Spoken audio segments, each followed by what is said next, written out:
がまんまと大変を巻き起こしおったわ。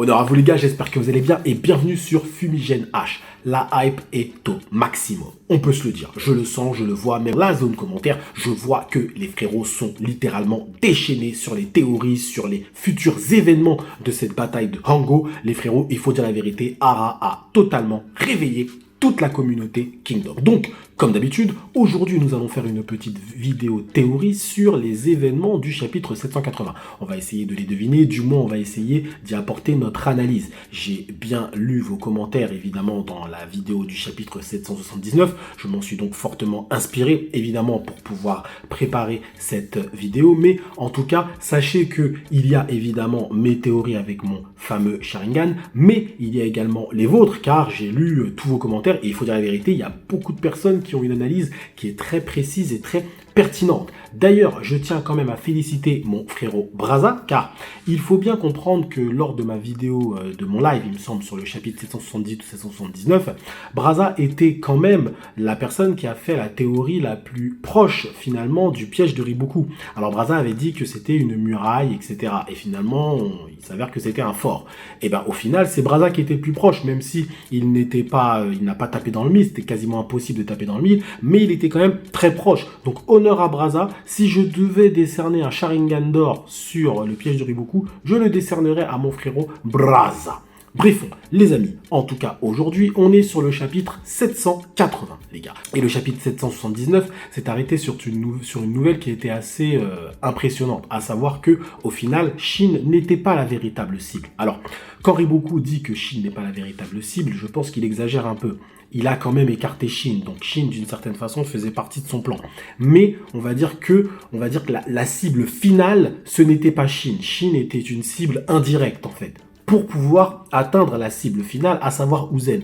Et comme je l'ai dit dans ma vidéo, en fait c'est très logique. Là en fait en gros Ara vient de nous donner une leçon, ni plus ni moins. Mais on va reprendre la situation au final des trois flancs, du moins du flanc gauche, le centre et le flanc droit, pour pouvoir analyser et essayer de savoir ce qui pourrait se passer éventuellement. On commence par le flanc de Yotandwa. Alors, selon moi, et je l'ai dit depuis le début de cette bataille, les frérots, reprenez mes vidéos et vous verrez que je ne me contredis pas, c'était le flanc qui était le plus avantageux pour Kin, parce qu'on connaît la force des hommes et femmes des montagnes, surtout Yotandwa, Bajio, tout ça. On sait que très clairement, face à eux, Bananji, Shunsuichu, Kotsuminaku, tout ça, on sait que ça va être compliqué. Personnellement, moi, je voyais un flanc équilibré, mais au final, ça finirait par Yotandwa. Et les événements du dernier chapitre nous donnent raison, parce que vous aviez vous aussi fait cette analyse, ces événements nous donnent raison. Maintenant, je pense quand même que sur ce flanc, il faut faire attention aux fourberies de Shunsuichu. Shunsuichu est un stratège dont on ne parle pas assez, mais il est extrêmement fourbe. Lorsqu'on revoit ses stratégies à Ryoyo, brûler les vivres, etc., ou même lorsqu'on voit sa stratégie à Atsuyo, parce que c'est sa stratégie, lorsque les gens se suicidaient avant de mourir, alors c'est une stratégie de Shunsuichu de dire à des hommes de se suicider avant de mourir. C'est très cruel. Donc on voit que ces stratégies sont très fourbes à Shunsuichu. Donc on peut s'attendre quand même à quelque chose de sa part à lui. Je pense que c'est peut-être même la personne la plus dangereuse actuellement face à Yotandwa. En plus, il a une dent contre Yotandwa.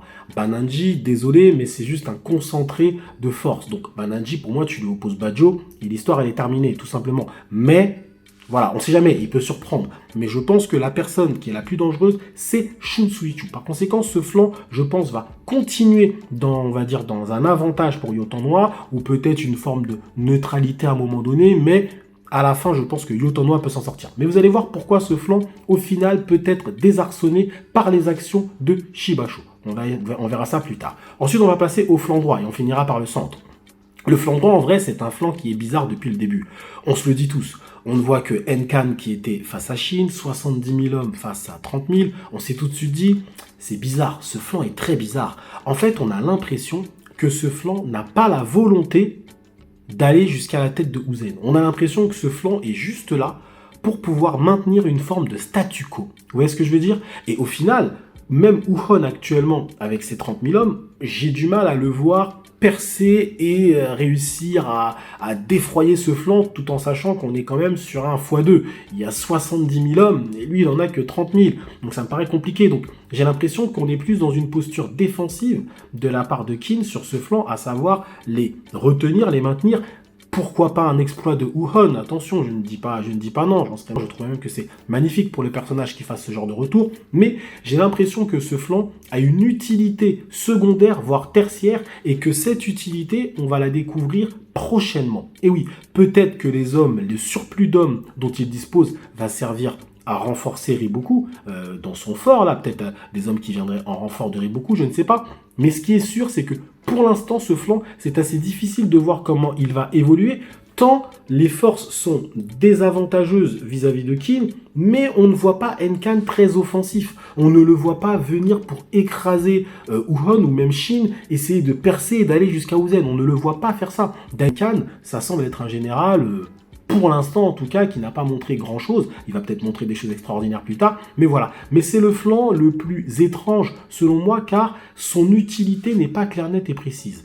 L'utilité du centre, on la connaît, on l'a compris direct. Hein. Tu mets Jiaga, Kansaro, Shibasho, frérot, on sait que ça doit foncer jusqu'à la tête de Uzen, ils vont même foncer jusqu'à Kin, tellement c'est des fous.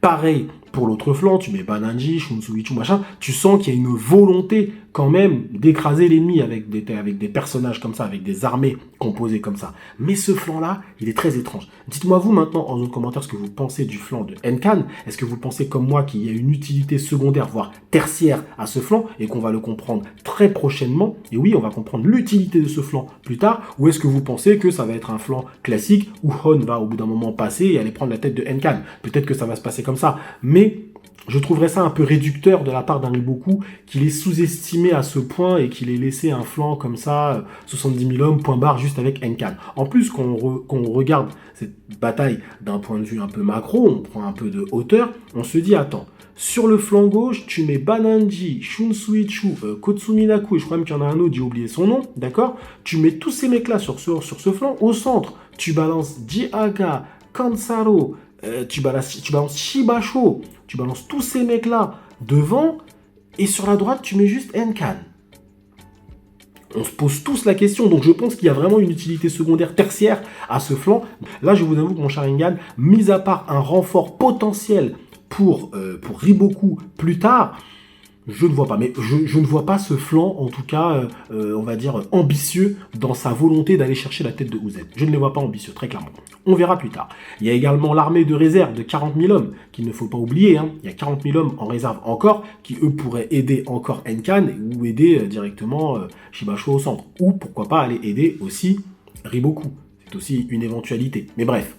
Et donc au centre. Alors au centre, je l'ai dit tout de suite, ça va très mal. Ça va très mal pour Uzen. Mais attention. Il faut mesurer mes propos.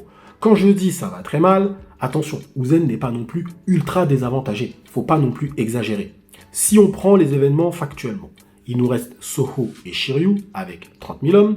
Il nous reste Aku également et ses 30 000 hommes. Il en a perdu un petit peu, donc allez, disons 28 000 ou 25 000, je ne sais pas. Mais Aku est encore là, même s'il est un petit peu, il est même très amoindri.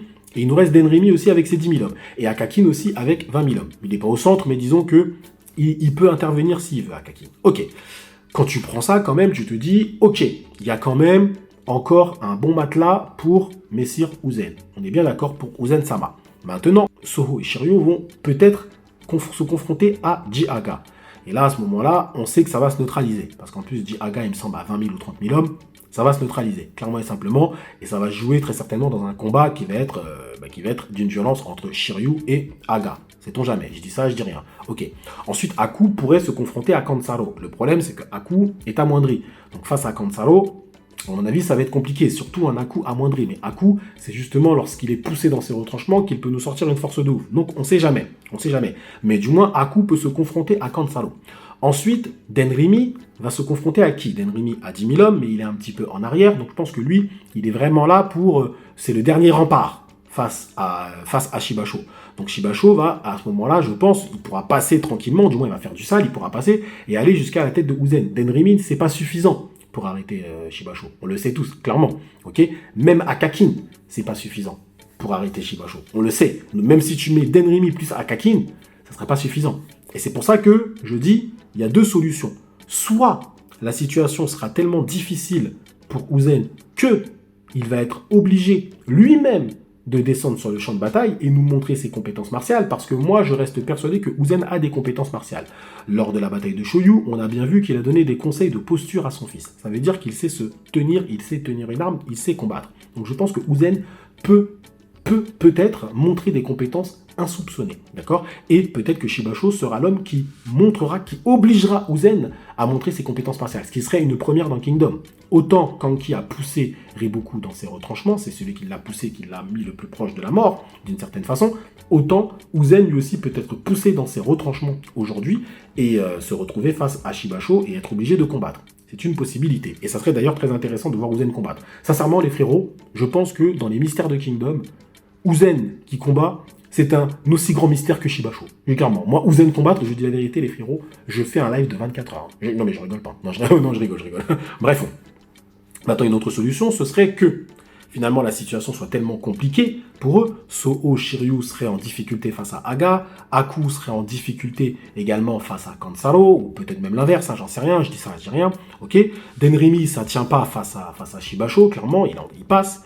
Et la solution serait d'appeler un autre flanc, serait d'appeler Yotanwa, parce qu'il faut bien se dire une chose. Actuellement, là, maintenant, tout de suite sur le champ de bataille, quels sont les guerriers qui peuvent combattre Shibasho? C'est une question que je me suis posée, c'est une question que je vous pose. Très clairement, pour moi, il n'y en a pas beaucoup. En vrai de vrai, il n'y en a pas beaucoup, les frérots. On a Uhon qui peut combattre Shibasho, mais Uhon, il est carrément sur un autre flanc. Et déjà que Shin a abandonné son flanc, Uhon ne va pas abandonner le flanc qu'il vient de sauver. Ça n'a pas de sens, d'accord? Akakin, pour moi, ne peut pas combattre Shibasho, même si Akakin a l'air très fort, c'est pas suffisant, ok? Denrimi, compliqué aussi, pour moi. Shiryu, Sohu, Aku, compliqué. Aku pouvait faire un bon combat. Aku pouvait faire un bon combat contre Shibasho, mais Aku est beaucoup trop amoindri. Ça serait une victoire sans panache pour Shibasho. Si Shibasho se fait Aku maintenant, tout le monde dira « Ouais, mais c'était un Aku fatigué ». Donc, ok, on sait tous que Shibasho de base est plus fort, mais c'était un Aku fatigué. Je veux dire, pour la première victoire de Shibasho, tu lui donnes quelqu'un en pleine forme. Bref. Donc, une fois que tu as balayé tous les mecs au centre et que tu as balayé Uhon qui est sur la droite, il reste qui? Il reste que les hommes et femmes des montagnes, très clairement. Et quels sont les seuls guerriers qui peuvent combattre Shibasho? C'est Yotanwa et Bajo. Clairement et simplement. Et il va falloir opposer quelqu'un à Bananji.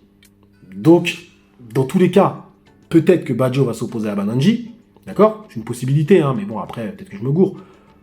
Ou peut-être que c'est Yotanwa qui va s'opposer à Shibasho. Yotanwa sera obligé de venir, mais après, si elle laisse son flanc, ça serait compliqué quand même, parce que les hommes et femmes des montagnes n'ont pas la même autonomie. Donc, c'est peut-être Bajo qui va aller, je sais pas. Mais en tout cas, pour moi, les seuls qui peuvent combattre Shibasho maintenant, c'est Yotanwa et Bajo. Clairement et simplement. Les autres peuvent faire des belles prestations. On est bien d'accord. Mais combattre Shibasho, pouvoir, on va dire, rendre des coups, etc., le mettre pourquoi pas en difficulté, pour moi, c'est Yotanwa et Bajo. Clairement et simplement. T'en as pas d'autres. T'en as pas d'autres, hein, les frérots. Je vous dis franchement. Donc, c'est pour ça que le centre est extrêmement intéressant, parce que si, sur la droite, on se maintient un petit peu, on a du mal à voir où est-ce que ça va aller, sur la gauche, on voit peut-être un petit avantage pour Yotanwa qui se dessine, mais on se dit tous que le centre, tout va se jouer au centre, en fait. Les événements du centre vont amener, selon moi, les autres flancs à bouger. Où est-ce que je veux dire? Et c'est exactement ce qui s'est passé dans le début de cette bataille. C'est-à-dire que c'est le mouvement de Aku qui a derrière amené un mouvement sur la droite. Donc peut-être même que Riboku a peut-être prévu ça. Il a prévu que le fait de foncer face à Uzen comme ça, il sait qu'on n'arrêtera pas Shibasho. Apparemment, c'est un bulldozer. Il se dit, la seule qui pourra l'arrêter, c'est Yotanwa. Enfin, lui, il pense que peut-être c'est un des autres flancs. Et c'est peut-être à ce moment-là que Shunsuichu va en profiter. Vous voyez ce que je veux dire? On ne sait pas à ce niveau-là. Mais voilà, moi, l'analyse que je fais, en tout cas pour ce chapitre 780, c'est déjà un centre qui est très compliqué pour Uzen. Mais attention, c'est pas non plus ultra à l'avantage de Zhao. Il reste encore des hommes et des femmes fortes, ok, sur le champ de bataille. Donc attention, à mon avis, Shibasho va pas non plus se balader, il faut pas non plus exagérer. Avant d'arriver jusqu'à Uzen, ça va être aussi compliqué pour lui. Mais c'est vrai qu'il faut avouer que, au vu de ces hommes et au vu du nombre de ces hommes et au vu du rapport de force, il a toutes les chances d'y arriver, ça c'est clair. Donc pour l'arrêter, ce Shibasho, soit tu nous sors un Uzen de ton chapeau en nous disant, bah voilà, il a jamais montré sa force, et au final Uzen est d'une force incroyable et il combat Shibasho, on sait pas, soit tu nous fais venir quelqu'un d'un autre flanc. Je pense que c'est ça. Après, ça peut être totalement autre chose, évidemment, comme d'habitude, c'est l'analyse que j'en fais, comme d'habitude, pour kiffer ensemble les frérots, pour discuter de Kingdom, comme on le fait toutes les semaines. Donc voilà les frérots, on va analyser ça comme d'habitude avec honneur, le chapitre 780, ne vous inquiétez pas, votre frérot Fumi, il sera là au rendez-vous, les gars, et oui, comme d'habitude, et si on a le temps, si j'ai le temps, on se fera un petit live, ou sinon ce sera une discussion avec mes frérots, ou sinon ce sera une review, on verra, attention, on s'arrange toujours, on fait toujours du Kingdom, ici vous connaissez un petit peu les bails. D'ailleurs, les frérots, je vous annonce que le quiz Kingdom a eu lieu, franchement c'était un véritable succès, on n'a jamais eu autant de personnes connectées sur le Discord, c'était une folie, franchement les frérots, on a dépassé les 30, 32, 35 personnes en même temps, c'était complètement fou, et c'est Inkerman, et oui, il l'avait promis, et il a réussi, il a gagné les frérots, et oui, Inkerman a gagné, donc je vous invite à vous connecter, à vous abonner au Discord si vous voulez battre le champion de la Fumi Family, à savoir Inkerman qui a littéralement gagné ce quiz. Alors attention, il n'a pas balayé les autres adversaires, clairement, ça a été très chaud pour lui, ça a été très serré, mais il a gagné. Force est de constater que Inkerman a gagné, donc honneur à lui les frérots. Bon, en tout cas, je vous remercie d'avoir suivi cette petite vidéo jusqu'au bout, prenez soin de vous, et que l'honneur soit avec Uzen. Oui, Uzen, parce qu'à mon avis, lui, ça va être compliqué pour lui.